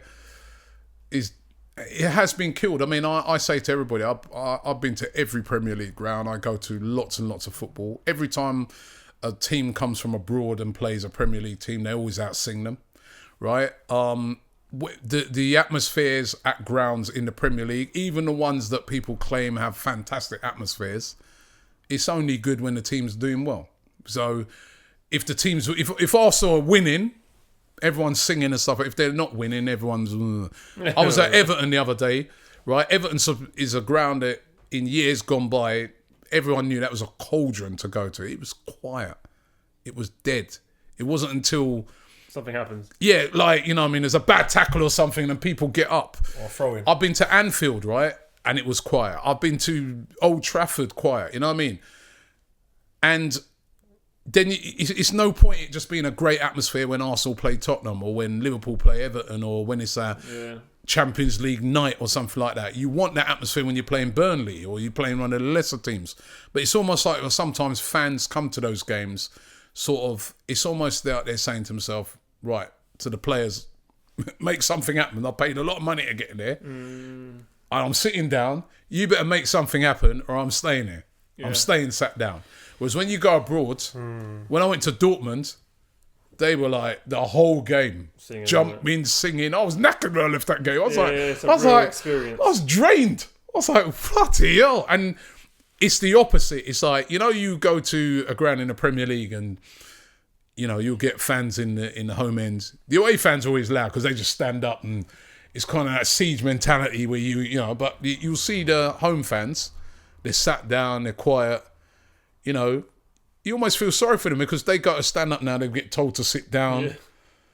You know, and it's killing it. It's killing the atmosphere. In the games, it's killing the atmosphere. It really is. But we haven't gone at all. I mean, I think because you're a big football fan, as are we. We haven't even asked anything. Who was Rob? Oh no, yeah. Fuck. We're in like 40 minutes or some shit already, isn't it? Yeah, almost. Yeah, we're talking so much. Who was Robbie before Arsenal Fan TV? Tell us about the album that you dropped. Yeah. How did you grow? Where did you grow up? So I grew up, born in London. Went to school in Luton. Came back to London. I mean, I've been all over. So, and the music business was a massive part of my life. I used to be a reggae artist. I used to be involved in sound system and stuff like that. Used to play around here a lot. They used to have I remember back in the day, around this area, there used to be a sound called Fat Man. Fat Man and Unity, North London. They used to run North London, and I recorded for my first ever tune that I did. I recorded for a label called Fat Man, and I remember recorded it. He used to have a studio. He used to have two artists called Matthew and Fluxy. I don't know if you ever heard of them, reggae guys. And they had a studio down there, Broadwater Farm. I remember one night I was down there, right? We was doing some recording. That was when the riots happened. You know what I mean? 1986. So, yeah. I was down there. I was just in the studio that night. I wasn't actually recording, but that was we could just hear like it was popping off, man. We got what? And that was one of the nights when the riots were happening on Broadwater Farm. And but I used to be heavily involved in I was like what you call an MC. I had some chat lyrics and that, and I did a record called "Proud to Be Black," and that went to #1 in the UK reggae charts. What? Yeah, my brother, There's a foundation before them grind, man. You know what I mean? And and I used to tour around all around the UK. I used to tour around Europe. I appeared on Reggae Sunsplash. You appeared on Sunsplash? Yeah, I appeared on Reggae Sunsplash. I did the appeared in America. I mean, what was the chorus? It's got anything we say on a set. Proud to be black. You can still download it. You can still download it. Man's getting it now. iTunes Proud to Be Black now. iTunes thing? It's on iTunes. Yeah, it's still on iTunes. So some of them little old video things you see in that, right? That's for me performing because I also used to do a lot of work with a company called Ariwa. There's no rules. So Ariwa were like a big record label at that time, and I did a lot of touring, and it was brilliant. It was brilliant days, man. You know what I mean? Crucial Robbie. That's there you go. Proud to be black. 79p. I ain't even had no royalties off of that tune for about 10 years. How about this? When a dog 79p. Buy my team. Well, you bought it. Yeah. Come on, fam. So I used to honestly, I was, and then I've used to when I sort of finished doing that, I used to be doing a lot of I used to promote a lot of events. I worked on radio for a time doing a reggae show, which won an awards and stuff like that. I owned a nightclub. You owned one? I've owned a nightclub. I've done a lot of things, man. You know what I mean? I've done a lot of things. I owned a nightclub in Luton. Wow. Yeah, I owned a nightclub. That's a hard business, man. I can imagine. It's a hard business. Because I used to do a lot of promotion. I used to promote a lot of events all around. Yeah. I used to promote dances. Sometimes I used to promote some events because I didn't just do them in London. Yeah. I promote dances all over. Birmingham and Handsworth and all that. I've been in the roughest of places. Jesus. You know what I mean? So I've done my apprenticeship, man. I've done my apprenticeship, and you know what I mean. And the reggae business was a tough business, man. You know what I mean? You better have something about you. It's about you. I remember when I first because when I first done my tune, and it was big, right? And so I get called to do a lot of shows around. Especially like London, like love shows in London and all around the country, right? And a lot of people who keep shows in those days, not all of them were the most, you know, you could say they're drug dealers, a lot of them are there, keeping events, right? And, you know, you're young, you're quite a young kid, and, you know, you go to some shows sometimes and, you know, you say, they go, what are you charging? You say, give me £500 to do the show and that, and You get there and like, boy, man, show didn't really work out in our brethren, you know what I mean? Boy, but it's 200. And I'm like, yeah, but we agreed 500. Nah, but you know what I mean? And so after a while, man, I was like, yeah, you know what? I need to bring in some man. You know what I mean? To start, because I'm going to I keep getting shorted all the time. Yeah. Yeah? Really? And you couldn't argue with some of these, man, because you're a youngster. And these are some big, and not just big man, some serious guys. No. So I had to, I remember I brought in a guy who was my agent at the time, man. And he was one of the roughest dudes around. And after that, everywhere I went, I got my money. Everywhere. Even before the shows even started, he just go in and goes, yo, you have Robbie money? And they'd be like, yes, brethren, see it. You know what I mean? So it was fun days, man. It was. No, yeah, I'm not going to say what happened to him. Someone if you collect he's not really in that no. He's not even in the country no more because I'm not going to go into that. But yeah, those days, man, they were wild days. You know what I mean? Because reggae business, as I said, was a bit wild west in them times. But I loved it. I enjoyed it. I really do think it taught me a lot. That I've been able to bring to what I do now. Which is amazing. And even in them days, it's funny because the other day I was at a football game, Arsenal game, I saw Tipper Irie. I don't know if you guys ever heard of Tipper Irie. He's a reggae artist, but he's still doing his thing even now. He used to be on Saxon. Right, he's on Saxon. Yeah, he used to be like one of the main MCs on Saxon. And me and him are really good friends. And he was saying to me the other day, he goes, boy, Robbie, man, he goes, even in them days, I remember you always used to be football. You always, because he was an Arsenal fan as well.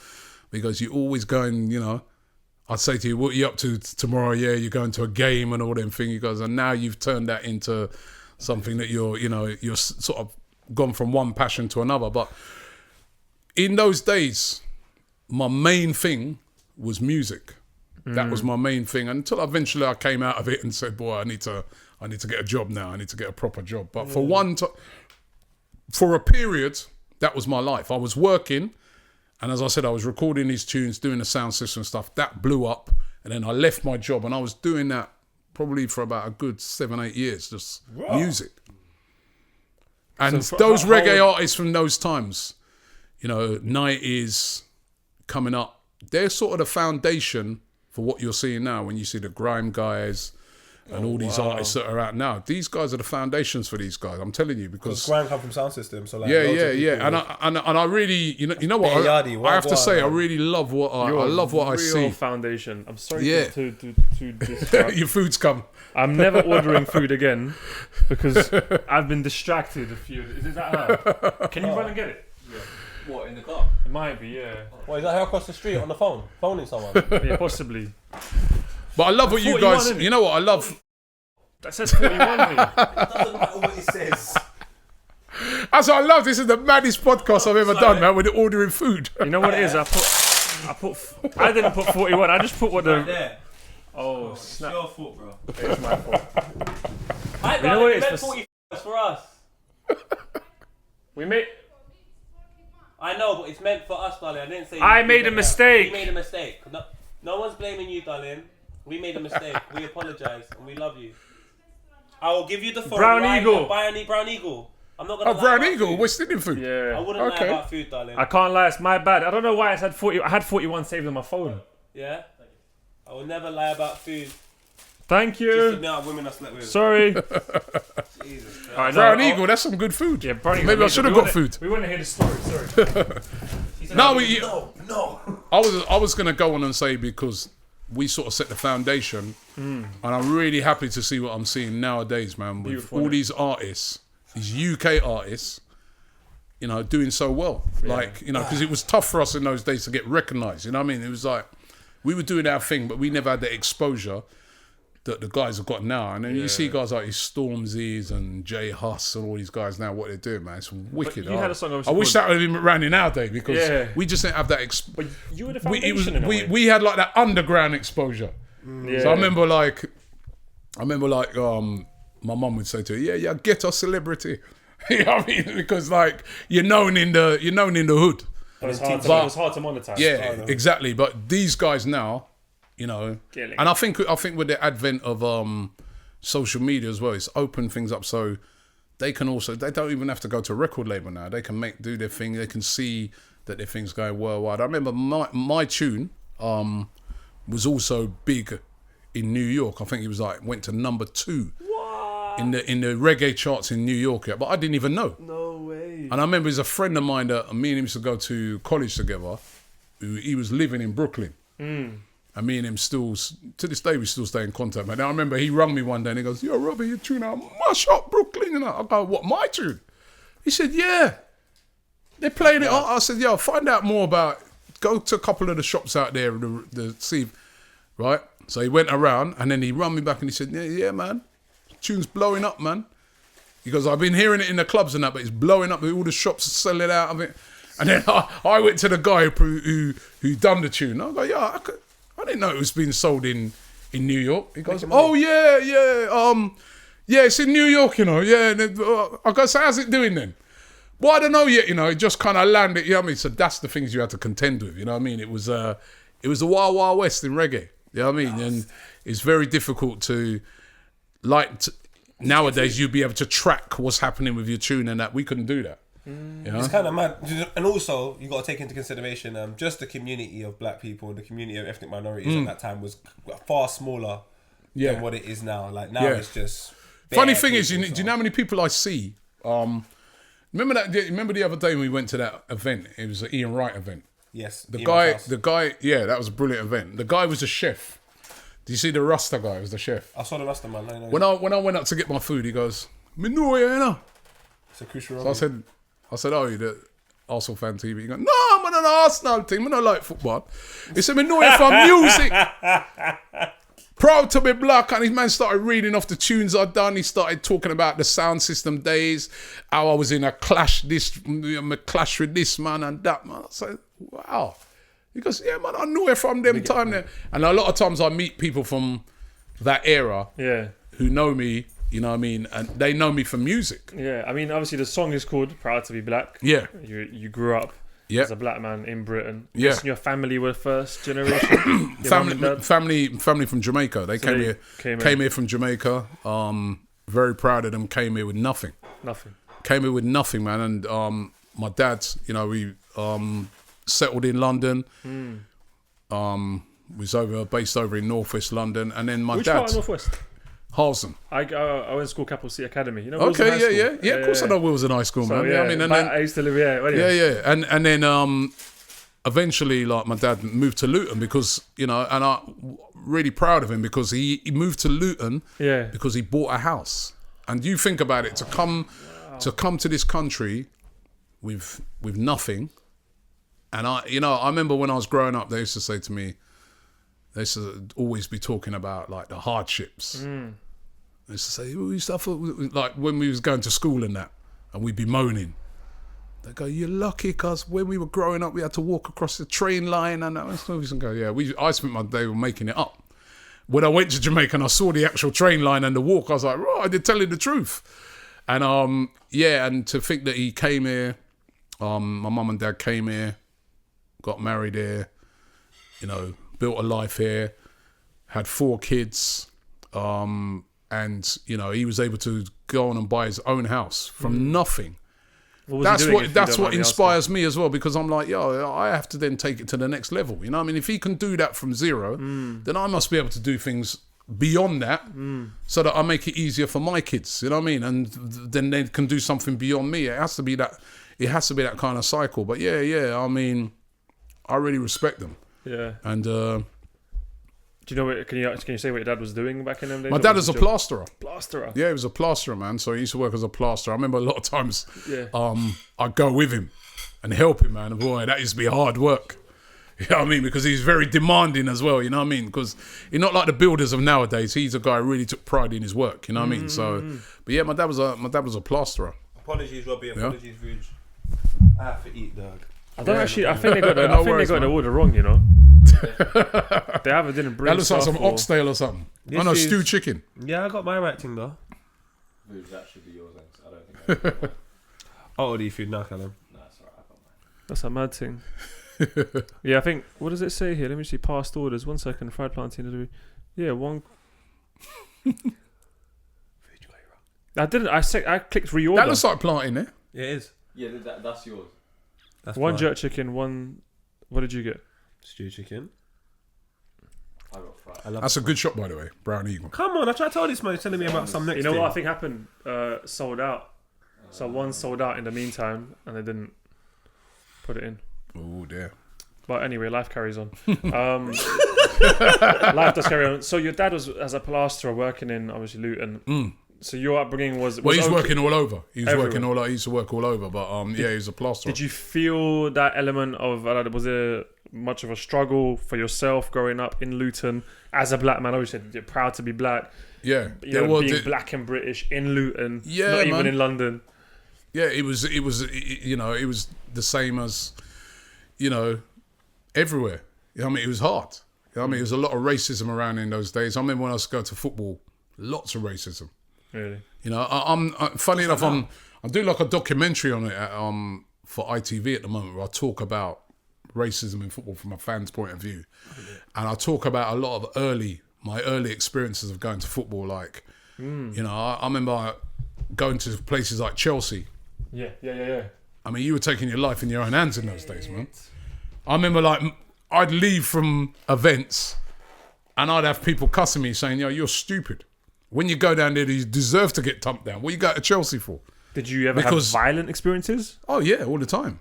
Because people, you go to games and people will be... Listen, in those days, quite openly, you go to a game and somebody would turn around to you and say, oh, you nigger, oh, you black bastard, you black cunt, you this, that. That was common. People would make monkey noises. People would be like, you'd be in the game, Yeah. and sometimes you'd be divided on the terrace, yeah? And you'd see fans on the other side of it, and they'd be pointing at you like that, pointing at you to get your attention. And then when you looked over, they'd be, ooh, ooh, ooh. That was common, man. You go to police, they wouldn't do nothing. You know, back in those days, black people and police didn't really get on at all. Yeah. So you go I find to... funny though. Sorry, stop you. Do you know what I find so funny when you say that? You still go to games now. Yeah, it's changed a lot. No, but you still go to games. Yeah. Your mentality. The fact that people actually thought racism in England didn't exist, but the people that went to the games probably still go to games now. And I would So say you some know of them what? have a Let me similar mentality. let me tell you what it is, right? Not all of them. Let me tell you what it is, right? There's a lot of people. There's been a lot of great change has happened because it's not commonplace now. You get incidents, but it's not commonplace, and people know that if you do that, you're going to get thrown out. You're going to get banned for life. That never used to exist. That's why people used to do it with impunity because they could get away with it. But like you said, Poet, yeah, some of those people are still at football. They just hold it down. And every now and again, what happens is, right, something frustrates them so much that they can't keep it in. So you've seen some incident like the other day, Man United, Man City. That guy's just lost it. He's probably saw it, innit? I he's saw probably it on one of TV, those guys yeah. from back in the day, but he's always holds it down. But he's so incensed now that City are going to lose to their biggest rivals, and he's seeing like Rashfords and people like that. He came out. He couldn't. That's what happens. You know what I mean? And that's what we got to just get completely out of the game. But some of these fans haven't gone away.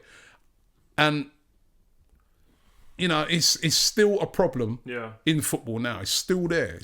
But it is, I have to say, 100%, well, not 100%, 90, 80, 90% better than what it used to be like. Because back in the day, it was open.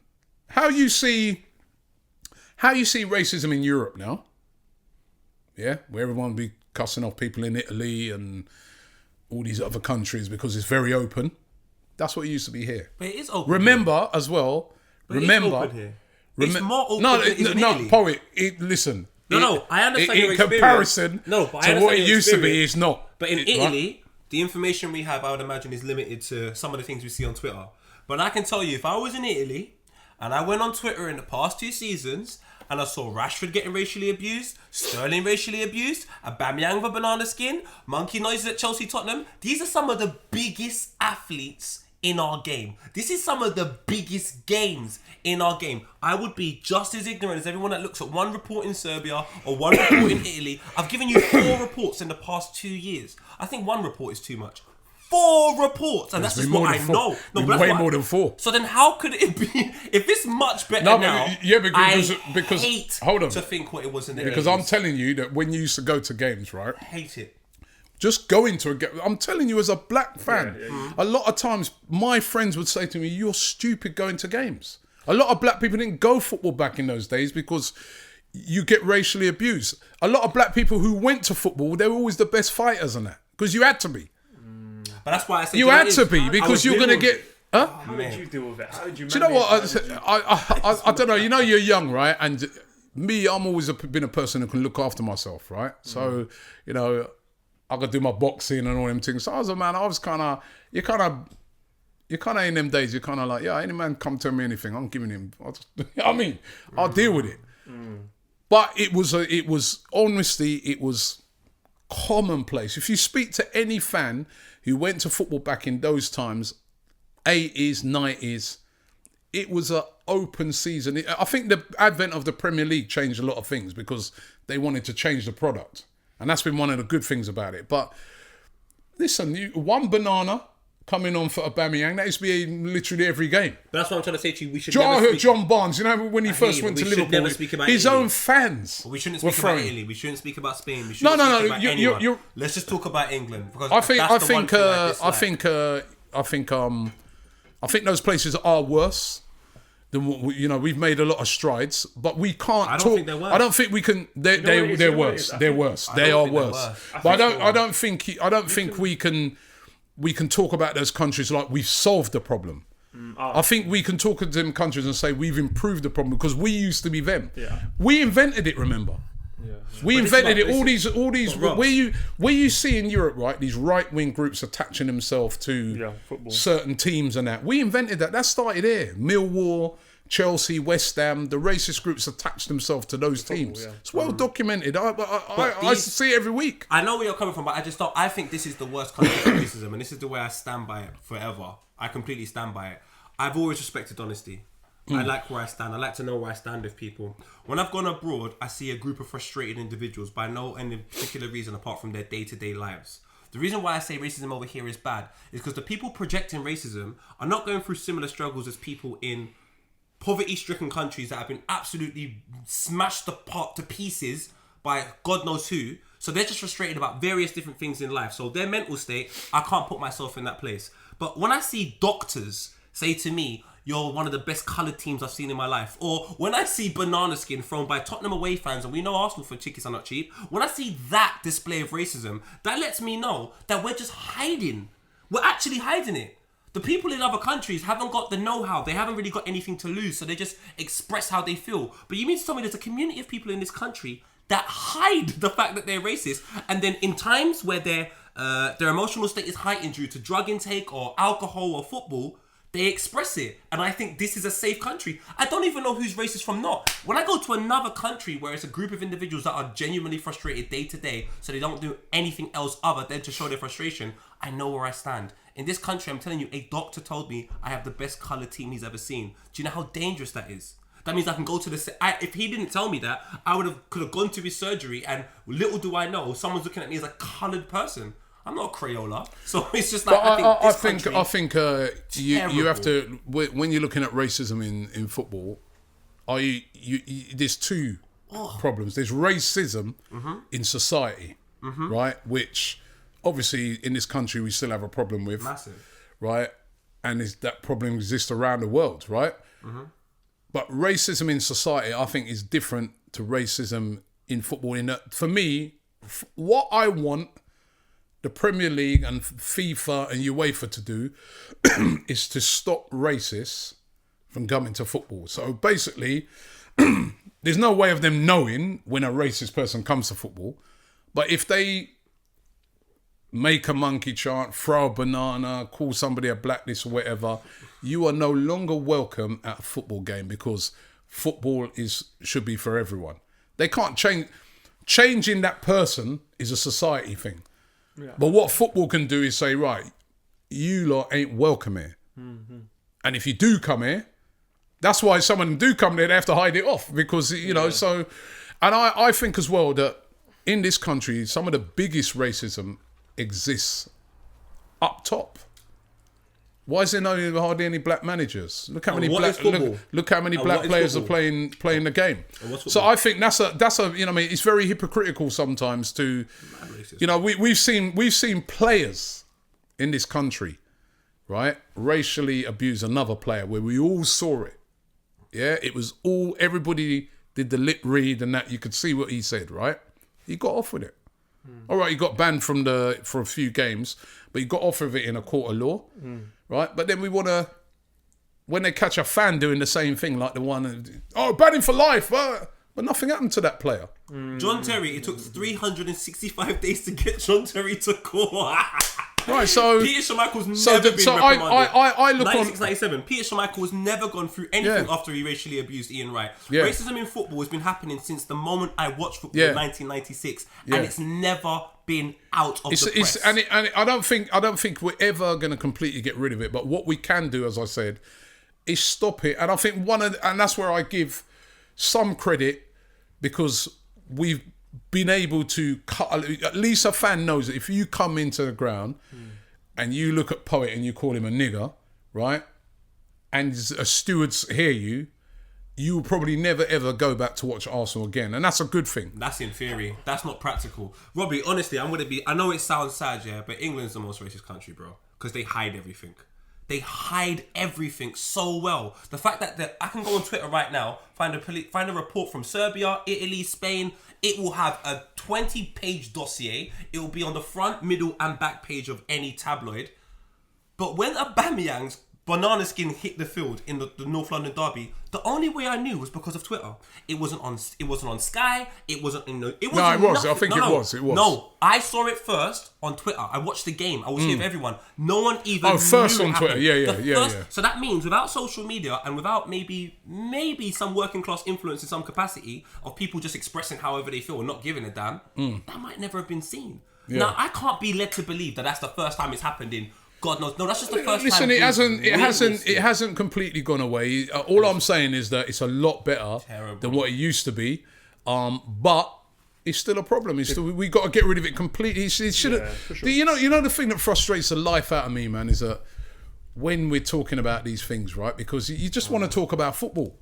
You know what I mean? And every time, like I've spoken about it in recent weeks, and people have said things to me like, "Oh, you're playing a race card," and I'm like, mate, do you honestly think a black person wants to talk about these things? I think we want to just, we want to, we've had enough, man. We want to crack on. We want to just watch football, play football. I don't care what the colour. All I want to see, right, is an Arsenal player lift up the Premier League title. I don't care what colour he is. I don't care where he's from, really right? It does not matter to me. Yeah. And I just want to get this out. I just want it out of the game, man. You know what I mean? And is that the views of Sky Sports on you? is that part of the reason why you're so proud to be black? And you released a song when you said, I'm very proud to be black. Proud to be black was like when I did that tune, that was like a song aimed a lot at other black people to say be proud of yourself. Because at that time as well, especially, he was facing lots of issues, and what I did in that tune is I highlighted a lot of examples of black people like Muhammad Ali and people like that have done great things, and that's why you should be proud. So, you know, and we should be proud of, every race should be proud of their heritage and their culture. Every race. Let me show you how bad it is. It's Vuj understanding where he's coming from, and Vuj very much immersed in Serbian culture and so on and so forth, made me look at how much I'm not immersed in Jamaican culture. I had to sit down with my dad. I want to sponsor my mum. I wanted to find out as much information as possible, because it gave me a sense of understanding of why I am the way I am, maybe the reasons why I speak the way I do. It gave me a little bit of clarity to myself, which I thought that's a bit what Proud to be Black was like. It was really, because I think sometimes of a lot of black people, we don't look enough into the good things of our heritage, right? And even just looking at what your parents have done, as I was saying to Vuj, you know what I mean? When I look back at, you know, the fact that my mum and dad come here with, you know, virtually no money and what they've built, right? And that's You know, there's lots of people from different countries that have come here and have done that. And I think you got to appreciate your parents when they've done that, because it was hard when they first come here. Some of the stories my parents tell me of when they first come to England and the racism they faced, and not just the racism, but the difference in culture and stuff like that. And then growing up as a sort of first generation after them in this country, you know, it was tough sometimes, man. There was a lot of racism around. And that's why I can say, as an older person, that I can say that in the example of football, there has been a big improvement, but I agree with you, there's still a long way to go. We can't be, and I think Gary Neville said it the other day, and we've been saying it for a lot. What kind of frustrated me a bit about the Gary Neville thing is that a lot of us, like, I've said what he was saying for a long time, and then when I say it, yeah, you're playing the race card, and Gary Neville said it, and he was brilliant with what he said. And, you know, I'm hoping people are starting to listen to what he said, because what he said is true. Yeah, it does need...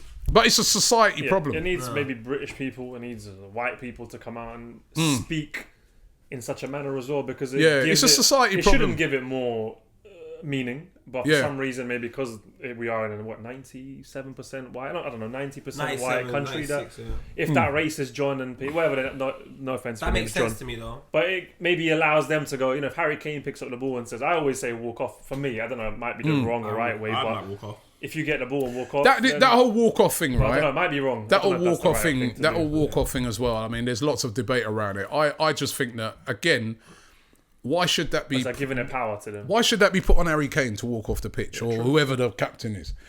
There should be somebody. This is where I think the authorities in football, they ain't got no balls, right? Yeah. They could eradicate this. They should be the ones telling the teams, come off.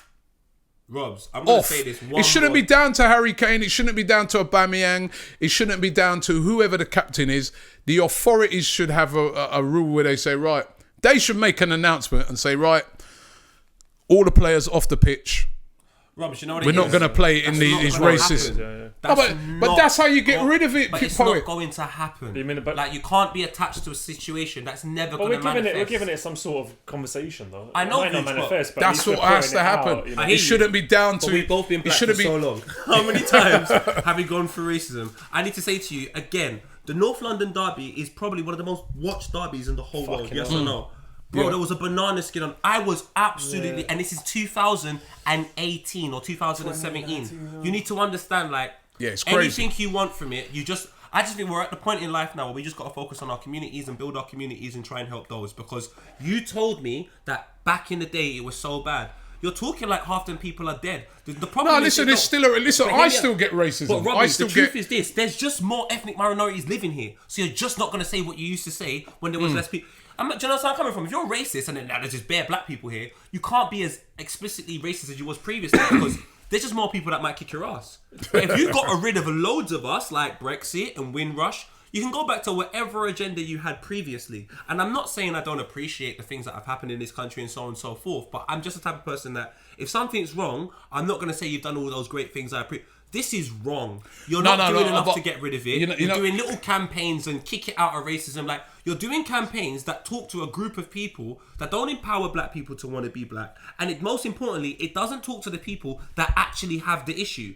You're getting all of these footballers to do Instagram stuff. Like, half the people that are probably racist don't even care about Instagram and all of that. It's about, if you really want to get the message to the people that are doing it, find them and get it to them. Because I'll tell you what. Email telling me I can't come back to Arsenal, but you can't go and find the man that's probably being racist in the ground. And London has the most cameras in the whole of Europe. I'll tell you what. Right, we've got an initiative that's going to be coming out in 2020, where basically what we're going to be doing is it's going to be a fan-driven thing against racism in football, and people are going to see a lot about that. Nice. You're launching that? You're working I'm launching that. It's like me and a couple of guys, and we're working with Kick It Out as well, that we're going to do. And it's just what you said there, because we're like, all these campaigns have been by players, and the fans have never really... This one's going to be for the fans to talk about it, because... Personally, I just had enough of it. We got to get it out now. We've got to get rid of this. So if we start, and I think it's changing the mindset of the fan. so that every fan that goes to a game just says, no, we don't want it here. And if you come with it, you're not welcome. We'll call you out. You know what I mean? Because it still exists, and online it exists big time. I mean, I get a lot of it. I get a lot. Yeah, I get a lot of it still. To this day, there's a lot of.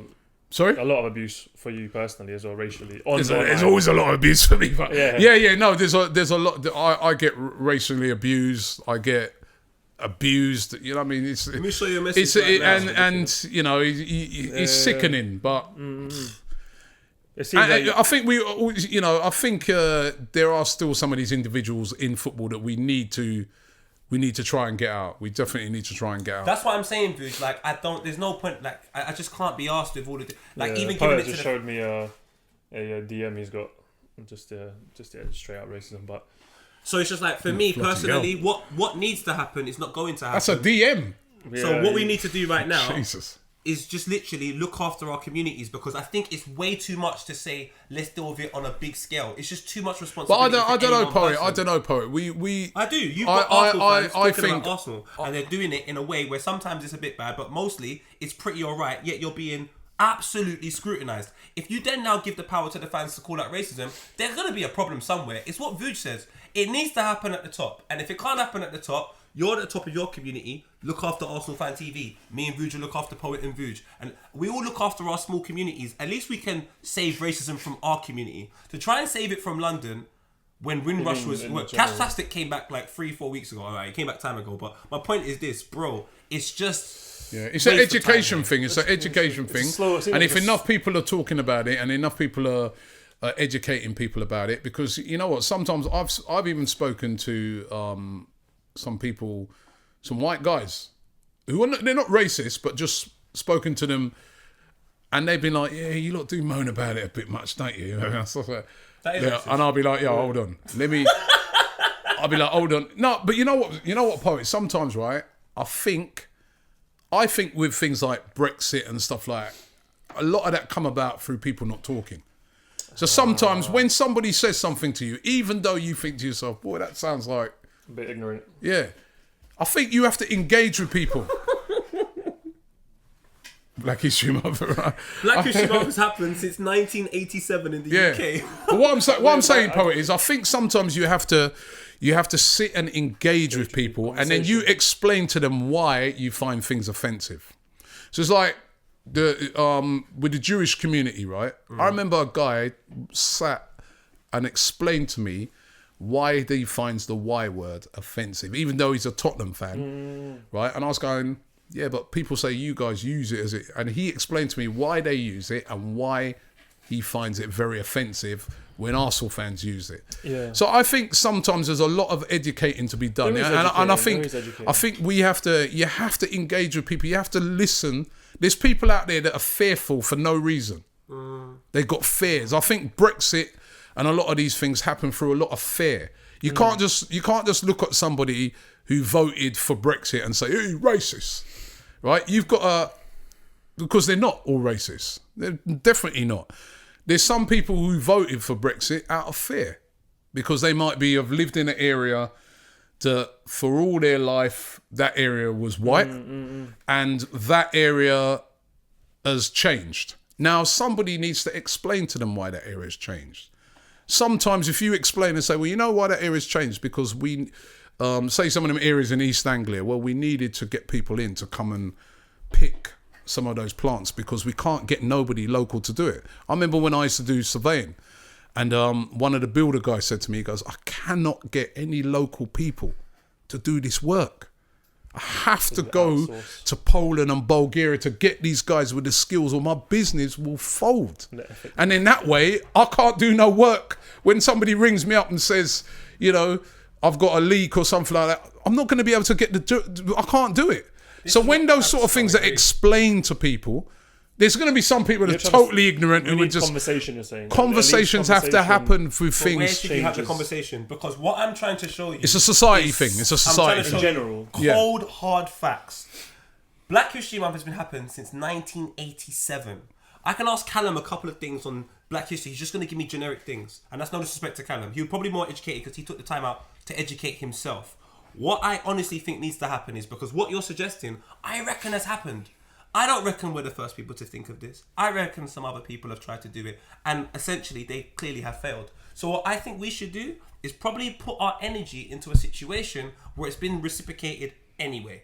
I know Vuj can talk about Bakos forever, and the people that watch us are just going to talk about it with him as well. So that means that you can engage with a conversation with these people because they're listening. So if we talk to the people in our community, they're probably going to listen. Now, if everybody talks to everybody in their community, and that's about 10 communities, that's 10 more communities that are educated on the situation because we're actually getting a response. What everyone's trying to do is talk to this large group of people and expecting half of these people to listen. Some of the people in the back can't even hear you. The other people over there are checking on their Instagram, and some people over there are more concerned with a tweet that's just come in. So I would say, talk to people that you have actual conversation with. Don't try and create a conversation with someone new. Like I said, they've already got their mind made up. What Robbie's saying interestingly though is because Simon Jordan, that conversation, but that Simon Jordan but conversation, he's chosen his angle clearly. Fair enough. I'm saying if someone like he says that maybe isn't an out and out, but then he's in his community. That's yeah, his community. I honestly think, and I've spoken to a lot of people, right,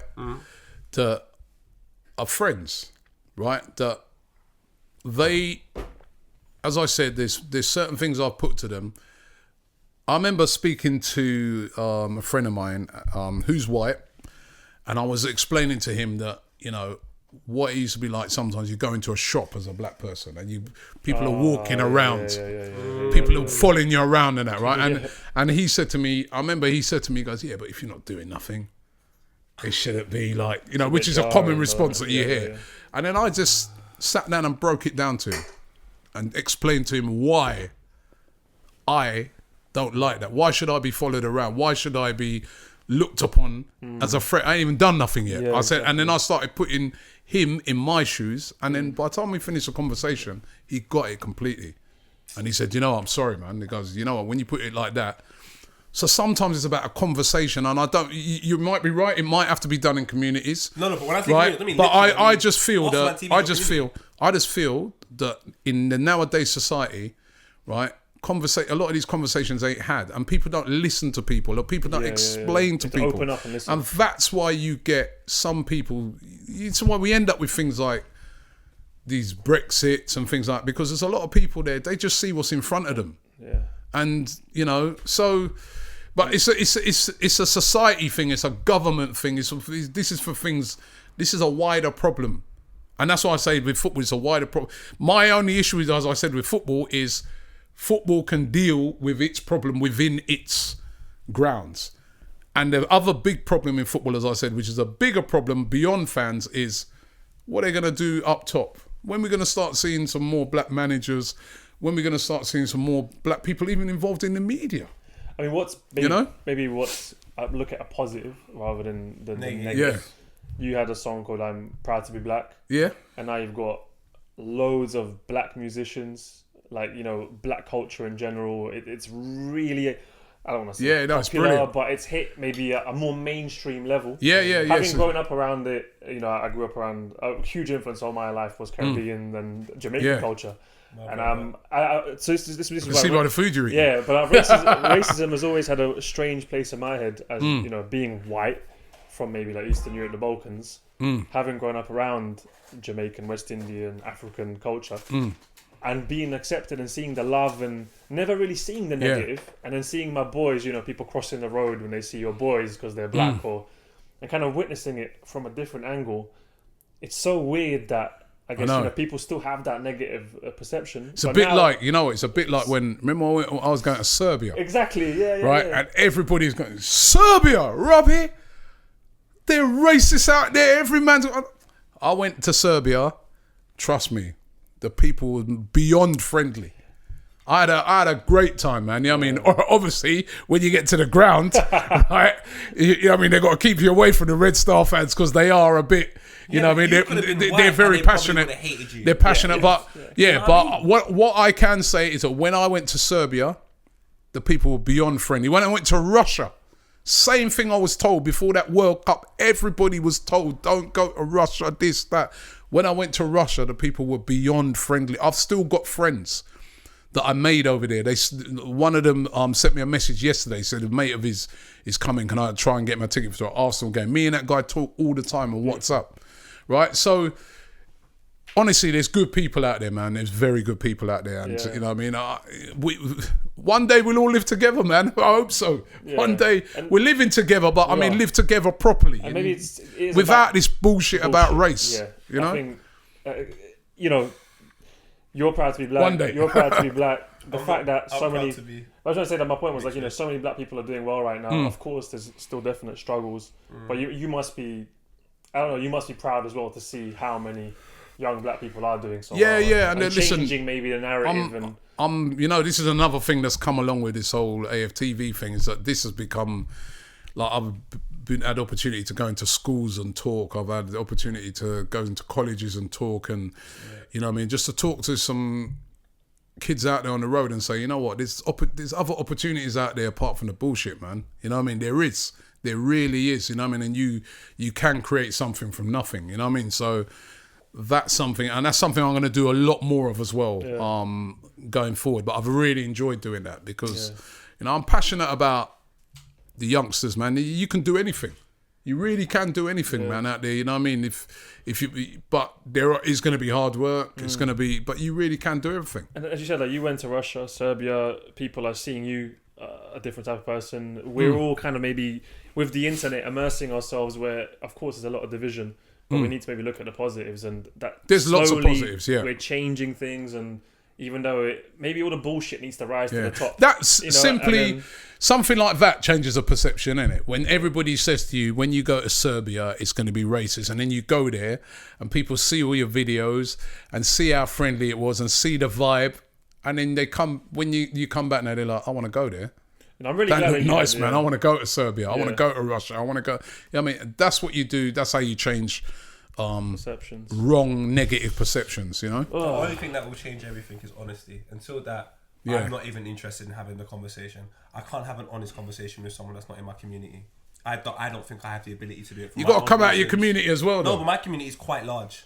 It's quite large. You're a part of my community. It's a big community. Callum, there's loads of different types of people. Yeah. And I'm comfortable and I'm safe here. Yeah. And if anybody wants to Everyone's got to do their bit, innit? But if anyone wants to come in, we're welcoming. You just have to understand that it's no hate. There's no nothing. We just love everyone, and we're just trying to have a good time. But I think Callum is basically indirectly saying we need to finish. Callum, you should talk. It's good to end on a positive, though, I think, because man. As you said, you face many struggles. I think we all do as humans, and we're in a strange time.